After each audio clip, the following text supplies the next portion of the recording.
اغتنم خمسا قبل خمس، 5 چیزوں کو غنیمت سمجھو 5 چیزوں سے پہلے۔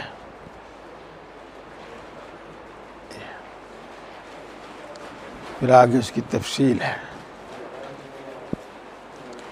اس میں سے ایک ہے شبابک قبل حرمک،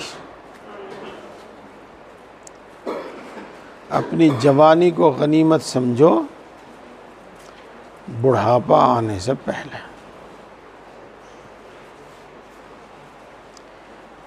اسی میں سے ایک ہے صحتک قبل سقمک، اپنی تندرستی کو غنیمت سمجھو بیماری سے پہلے۔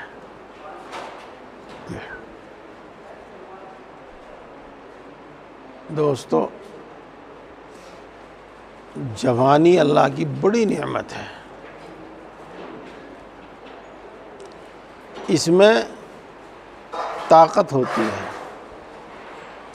چستی پھرتی ہوتی ہے، تندرستی بھی ہوتی ہے۔ پھر جب جوانی ڈھلتی ہے تو کمزوری تو لازمی طور پر آئی جاتی ہے، اور بیماریاں بھی گھر کر لیتی ہیں، گھر آتی نہیں، گھر کر لیتی ہیں، یعنی آ کر جانے کا نام نہیں لیتی۔ دوا سے، علاج سے، ورزش تو بڑھاپے میں ہوتی ہی نہیں۔ ان چیزوں کو غنیمت سمجھنے کا کیا مطلب ہے؟ ان کو غنیمت سمجھنے کا مطلب یہ ہے کہ جس قدر ہو سکے اللہ کی اطاعت اور عبادت میں لگو، خوب کرو، اپنی ہمت، قوت، فرصت کے مطابق خوب کرو۔ جو کریں گے اس کا اجر و انعام تو کھاتے میں لکھا ہی جاوے گا، نامہ اعمال میں لکھا ہی جاوے گا،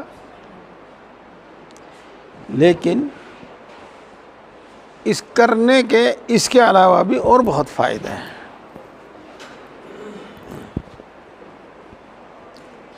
آدمی کو جس عمل کی عادت ہوتی ہے وہ بڑی آسانی سے ہو جاتا ہے۔ تو جوانی میں ہم جن اعمال کے پابند ہوں گے، جن اوراد و وظائف کے پابند ہوں گے، جن نوافل کے پابند ہوں گے، وہ بڑھاپے میں، کمزوری میں آسانی سے ہوتے رہیں گے۔ جی ہاں، جن کے عادی نہیں ہوں گے، بڑھاپے میں ان کا شروع کرنا تو اکثر مشکل ہو جاتا ہے، کمزوری میں ان کا شروع کرنا تو اکثر مشکل ہو جاتا ہے۔ تو اس جوانی میں، اس صحت کے زمانے میں کثرت عبادت، کثرت نوافل، کثرت ذکر،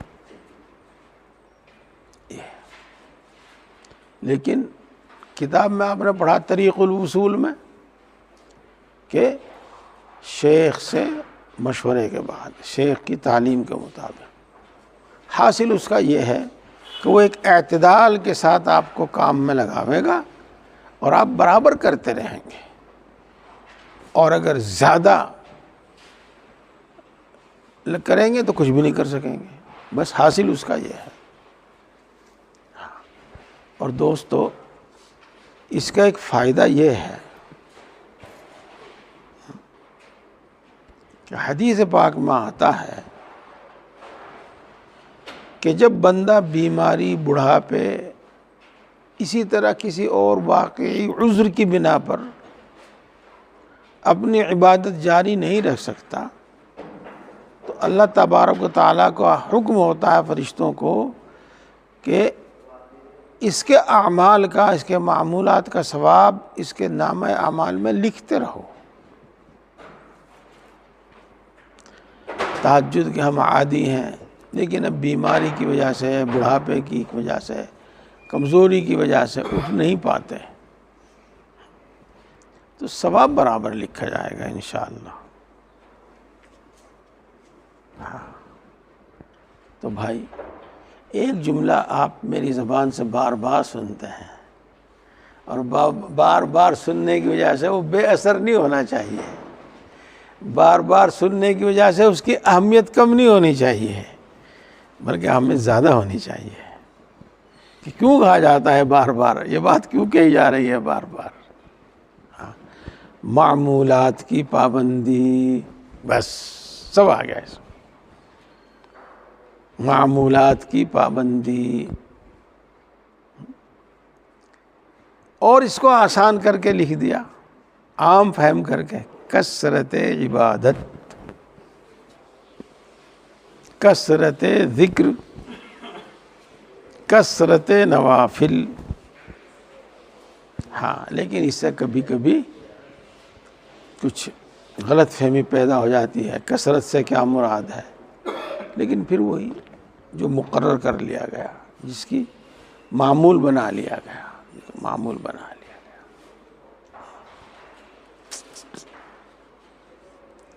اس وقت اللہ نے ماشاءاللہ آپ کو جذبہ بھی دیا کہ آپ دور دور سے آتے ہیں، اللہ نے ماشاءاللہ آپ کو جذبہ دیا کہ آپ سہارنپور میں بھی کہیں بھی ہوتے ہیں، کوئی نزدیک رہتا ہے، کوئی دور رہتا ہے سہارنپور میں، وہ بھی آتے ہیں۔ ہاں بڑا قابل قدر ہے، بڑا قابل قدر ہے جذبہ۔ جی بات کو سمجھیے، پابندی کی، دسترخوان لگ گیا ہے، لیکن آپ کو یہاں کے لیے بھی، اپنی بستی، اپنے گھر کے لیے بھی، ہاں مسجد کا ادب یہ ہے کہ مسجد میں سب، پوری مسجد میں پھیل کر مت بیٹھو،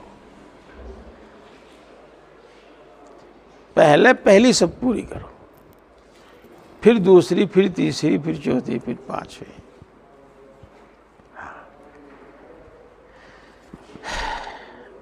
دیکھو یہ بات کتابوں میں آپ نے نہ پڑھی ہو نہ سنی ہو، ہم تو سناتے رہتے ہیں آپ کو، لیکن اتنا تو ہم سب کو معلوم ہے کہ امام کے پیچھے جب ہم صف لگاویں تو دونوں طرف برابر رہنا چاہیے، ایسا نہیں کہ سب دائیں طرف ہی کھڑے ہو گئے، ایسا نہیں کہ سب بائیں طرف ہی کھڑے ہو گئے، بلکہ حکم کیا ہے کہ امام کے دائیں بائیں دونوں طرف برابر ہونا چاہیے۔ دوستو یہ ایک حسن انتظام، اچھا انتظام ہے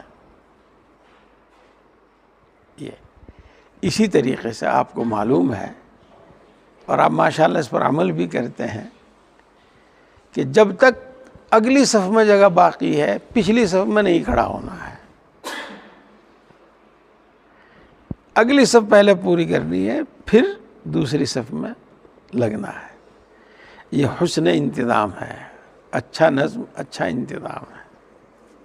ہاں یہاں تو ہمارے لیے اس کو لازم کر دیا گیا، بتا دیا گیا، دوسری جگہ، دوسرے موقعوں پر بھی ہمیں اس کا دھیان رکھنا۔ ہاں واقعی میں غور بھی کرتا ہوں، کہتا بھی ہوں، پتہ نہیں کیوں سنتیں پڑھنے کے واسطے پچھلی صف کیوں پسند کریں،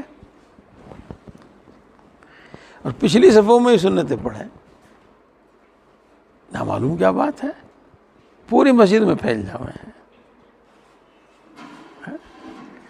فرض میں جس طریقے سے پہلی صف کا ثواب زیادہ ہے، تو نفلوں میں بھی ہمیں اس کا دھیان رکھنا۔ بعد میں آنے والوں کو بڑی دقت پریشانی ہوتی ہے۔ ہاں حسن انتظام کے بھی خلاف ہے، جب نماز ہوگی تو مل مل کر کھڑے ہو جائیں گے، اور اس سے پہلے آپ کھل کر بیٹھ جائیے، آلتی پالتی مار کر بیٹھ جائیے، پلوتھا مار کر بیٹھ جائیے، کھل کر بیٹھ جائیے، جب ہم صفے لگاویں گے تو شانے سے شانہ، کندھے سے کندھا ملا کر کھڑے ہوں گے، لیکن اب آپ کھل کر بیٹھ جائیے، باقی پوری مسجد میں نہ پھیلیے، بلکہ ترتیب سے بیٹھیے۔ یہ باتیں ہماری بھی سمجھ میں اور ہمارے بھی عمل میں ویسے ہی نہیں آ گئی۔ ہاں، اب تو ایک طبیعت میں، خون میں شامل ہو گئی۔ ہاں، یہ سب باتیں حضرت مولانا شاہ برال حق صاحب نور اللہ مرقدہ کی روک ٹوک سے طبیعت میں بیٹھی اور جمی ہے۔ جی ہاں، حضرت کے یہاں تو آپ، اب تو میں نہیں کہہ سکتا کہ حضرت کا تو مطلب رعب اور عظمت زیادہ تھی، اب کیا ہے، عام نمازی بھی جوتے ترتیب سے اتارتے تھے مسجد کے سامنے، ترتیب وار، یعنی کوئی آگے کوئی پیچھے نہیں، بالکل لائن وار، لائن میں رکھتے تھے، اور طلبہ تو اتارتے ہی تھے۔ ایک مرتبہ حضرت نے بے ترتیبی دیکھی، یہ تو کیا فرمایا، یہاں اینٹیں رکھ کر خانے بناؤ، اور پھر حکم دیا کہ اس کمرے کے طلبہ یہاں جوتے اتاریں گے، اس کے طلبہ یہاں جوتے اتاریں گے، اس کے طلبہ یہاں جوتے اتاریں گے۔ جی، آپ تشریف لاتے، نگرانی فرماتے، تو اگر کوئی ادھر ادھر نکلا ہوا دیکھتے تو تحقیق فرماتے کس کا جوتا یہ، طلب کرتے اس کو، اور پھر فرماتے کہ جب جوتا اتارنے کے لیے یہ جگہ مقرر کی گئی تم نے وہاں کیوں اتار دیا؟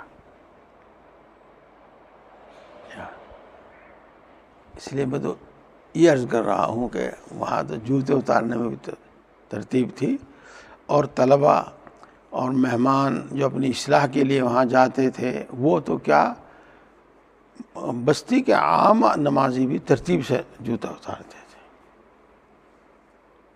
جی ہاں، اچھا بھائی، اللہ تعالی ہم سب کو عمل کی توفیق عطا فرمائے۔ ہاں، آپ پیچھے سے اٹھنے شروع ہو جائیں۔